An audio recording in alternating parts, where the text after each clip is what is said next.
વલ્લભભાઈ પટેલ.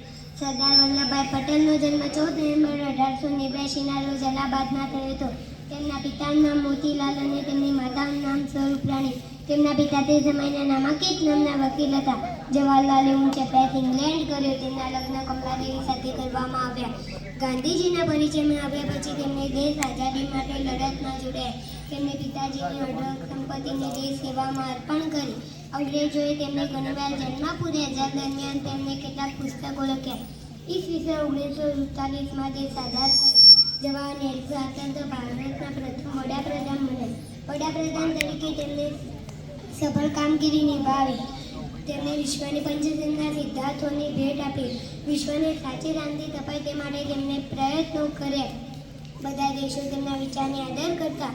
તે શાંતિપ્રિય નેતા હતા. જવાહરલાલ નહેરુને ગુલાબનું ફૂલ પસંદ હતું. તે તેમના કોટના બટન પર ગુલાબનું ફૂલ રાખતા. તેમને બાળકો વહાલા હતા. બાળકો તેમને નહેરુ ચાચા કહીને બોલાવતા. આથી તેમનો જન્મદિન બાળ દિન તરીકે ઉજવાતો. ગાંધીજીએ જવાહર નહેરુને ભારત રત્ન કહ્યા હતા. પંડિત નહેરુનું સૂત્ર હતું, આરામ હરામ. 27 મે 1964માં તેમનું અવસાન થયું.